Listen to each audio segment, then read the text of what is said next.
Senior صحافی اور تجزیہ کار سہیل وڑیچ کے مطابق نون لیگ نے آج تک پارٹی کی طرف سے صرف 3 وزیر اعظم بنائے ہیں۔ نواز شریف اور شہباز شریف تو نونی فیملی سے ہیں۔ نونی فیملی سے بغیر یہ اعزاز صرف شاہد خاقان عباسی کو ملا ہے۔ شہباز شریف کی شہرت ہمیشہ ایک اچھے مینیجر کی تھی۔ وہ کبھی بھی پاپولر سیاستدان نہیں رہے اور نہ ہی انہوں نے کبھی اس میدان میں اترنے کی کوئی سنجیدہ کوشش کی ہے۔ شاہد خاقان عباسی نے بطور وزیر اعظم گڈ گورننس کے حوالے سے نام کمایا۔ جنرل باجوہ اور مقتدرہ کی بہت سے لوگ ان کی قابلیت اور حکومتی امور پر ان کی کمانڈ کی تعریف کیا کرتے تھے۔ وہ 3 دہائیوں تک نون لیگ سے وابستہ رہے اور آج کل انہوں نے ایک نئی جماعت کی داغ بیل ڈال دی ہے جس کا فی الحال مستقبل روشن نظر نہیں آ رہا۔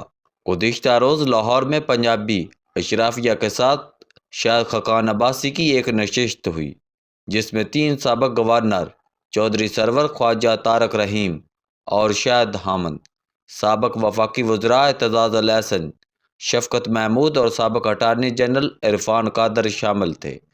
سابق وزیر خزانہ مفتاح اسماعیل نے ڈوبتے پاکستان کا ایک معاشی خاکہ پیش کیا اور اعداد و شمار سے ثابت کیا کہ انقلابی تبدیلیوں کے بغیر پاکستان کا آگے چلنا محال ہے۔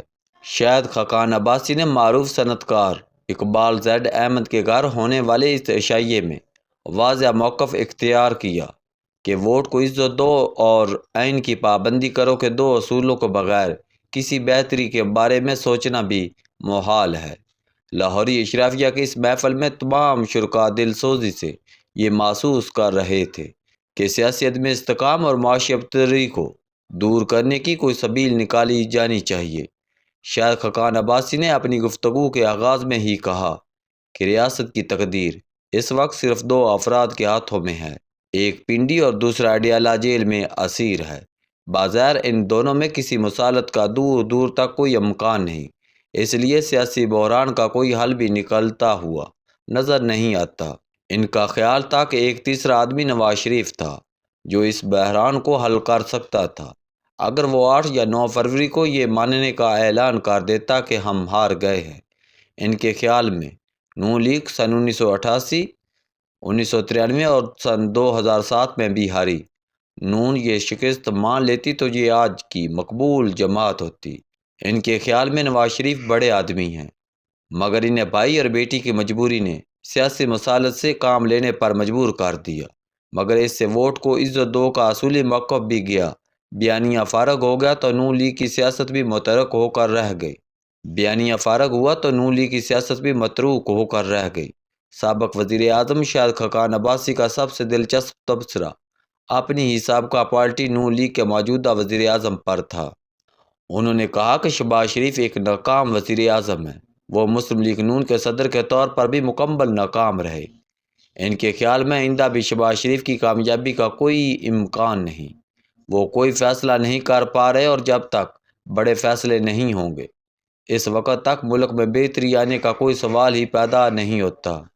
لاہوری اشرافیہ کی اس پریشانی بھری محفل میں شرکائے محفل نے بھی اپنی باری آنے پر آراء کا اظہار کیا۔ اشرافیہ کی اس محفل میں عامی صرف یہ گمنام صحافی ہی تھا۔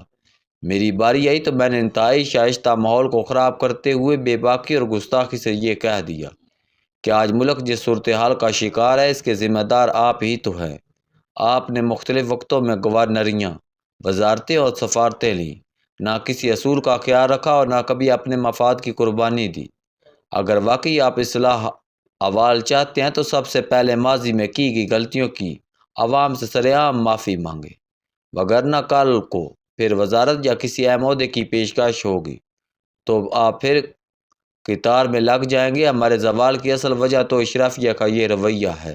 سابق گورنر خواجہ طارق رحیم نے کہا کہ اگر اعتزاز احسن جبر کے دور میں عدلیہ کی تحریک کو زیرو سے بام عروج اور منزل تک پہنچا سکتے ہیں تو نوجوانوں کی مدد سے تحریک چلا کر اب بھی ملک میں تبدیلی لائی جا سکتی ہے۔ اعتزاز احسن نے سب شرکاء سے سوال کیا کہ کیا آپ اپنا 100% وقت اس معاملے کو سلجھانے کے لیے وقف کر سکتے ہیں؟ کیا آپ تیار ہیں؟ کیا اس دوران بزنس اور نوکری کو بھول جائیں گے؟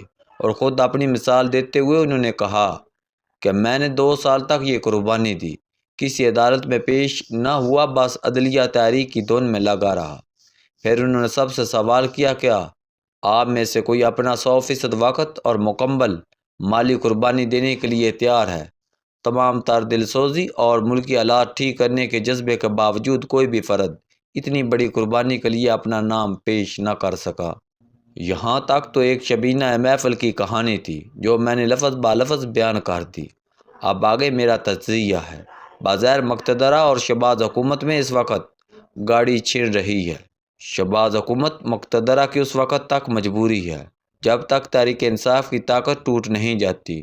یوں ہی تحریک انصاف کا خطرہ کم ہوگا۔ شہباز حکومت کے خلاف 3 نکاتی چارج شیٹ کا ڈول دھیمے سروں میں بجنا شروع ہو جائے گا۔ پہلا نکتہ سیاسی بیانیے کی عدم موجودگی اور مقتدرہ کو عوامی حمایت فراہم نہ کرنا۔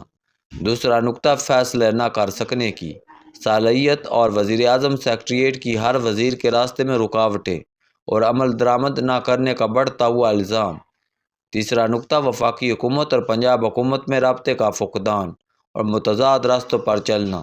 میرا نقد تجزیہ یہ ہے کہ اگر واقعی یہ چارج شیٹ سیاسی حکومت اور مقتدرہ کے تعلقات میں دراڑ ڈالتی ہے تو پارلیمان کے اندر سے ہی قومی حکومت کی راہ ہموار ہونا شروع ہو جائے گی۔ اس قومی حکومت میں کمزور تحریک انصاف، ناکام نون لیگ، مقتدرہ کی 2 فیورٹ سندھی جماعتیں پیپلز پارٹی اور متحدہ کے علاوہ جمعیت علماء اسلام اور دوسری جماعتیں شامل ہوں گی۔ یہ حکومت 2 سال کے لیے بڑھنے کا امکان ہے۔ میرے اندازے کے مطابق اس قومی حکومت کے متوقع وزیر اعظم کا نام ایک اہم وفاقی وزیر بلاول بھٹو اور شیخ خاقان عباسی میں سے کسی ایک کا ہو سکتا ہے۔ شیخ خاقان عباسی اور پارلیمان کے رکن نہیں ہیں، مگر وہ اچھی شہرت کے حامل ہیں اور قومی حکومت بنانے کے حامی۔ ہو سکتا ہے کہ شیخ خاقان عباسی کو بھی کسی نہ کسی طرح پارلیمان کا رکن بنوا دیا جائے۔